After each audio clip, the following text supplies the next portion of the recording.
I've been a clergyman for many years, and one of the things that I do as a minister is to officiate at weddings. Over the course of years, I've officiated hundreds, if not 1,000 or more weddings. Most of the time, I really don't know the couple. These are people who find me just because they know the kinds of ceremonies that I do, and they're looking for something that I'm able to provide for them. Almost always, the weddings are a great pleasure. I enjoy meeting the couple. I get to know them, and it's a joyous occasion. There are some times, however, that problems have been presented, and I want to talk about that. One was a couple who lived in Texas, and he was married but getting a divorce. This was the winter time, and they were scheduled to get married in the summer, and there was no question that the divorce would be finalized, and the wedding was taking place at a large catering facility. When I arrived at the wedding, the groom then informed me that, to his great chagrin, the divorce hadn't been finalized. He had been promised over and over again that it would be, and but it wasn't. So now I was faced with the situation of having to officiate at a wedding where the groom was in fact still married to somebody else. What do I do with all of these people who are there and this gala affair that's been planned?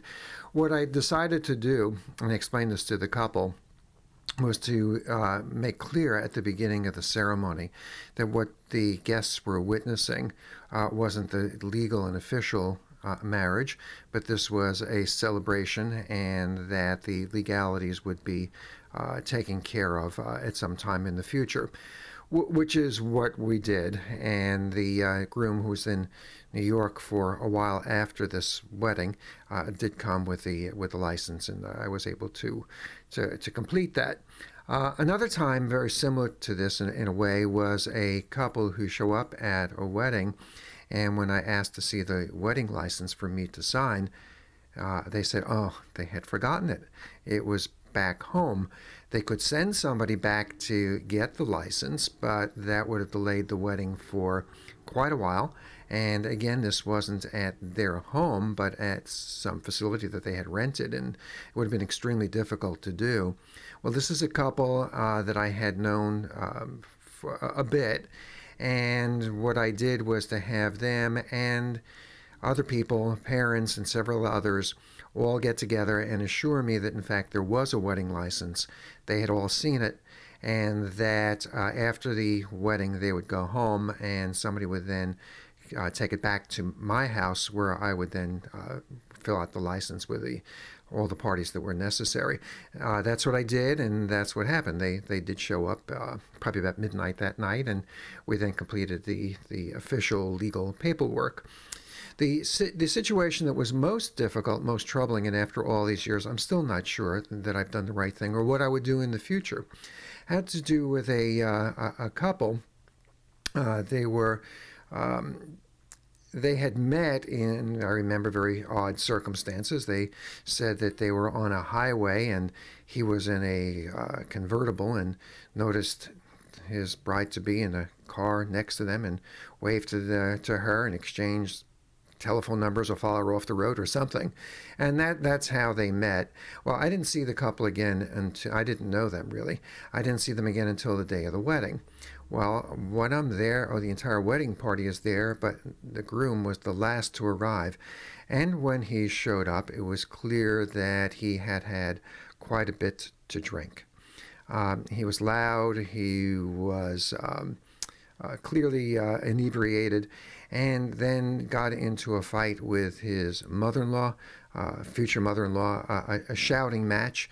The bride was beside herself, and now what I had to decide was, what was I going to officiate at this ceremony?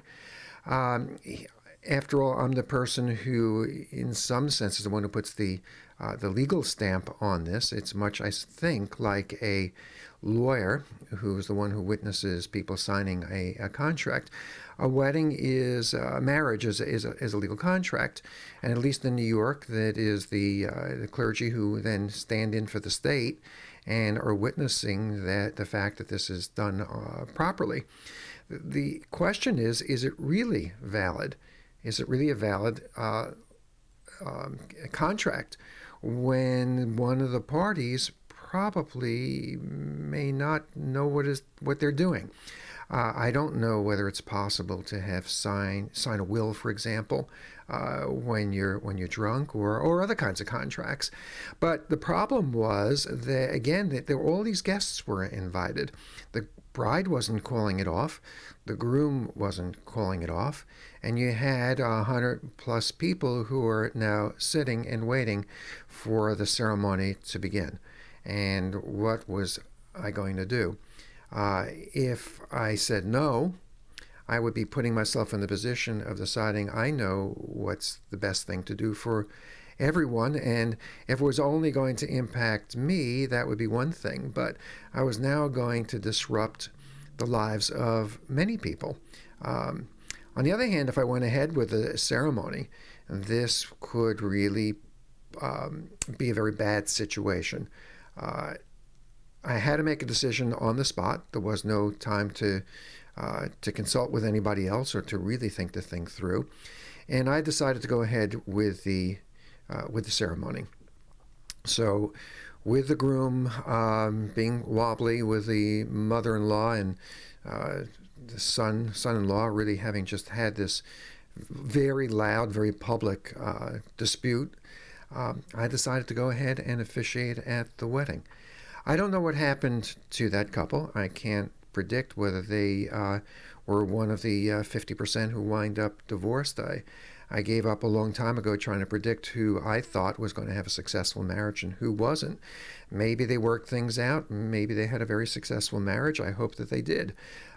It doesn't seem likely to me, but I've been wrong many other times in predicting that people were going to have wonderful marriages, and I know that they turned out to not be so, in one case really very tragic, winding up with a murder, in fact. But I didn't know, and I decided that it wasn't for me at that point to be so paternalistic as to call it all off. So I went ahead with it, and I hope it all worked out. And if faced with such a situation again in the future, I suspect I would do the same thing again and probably feel just as bad in the long run.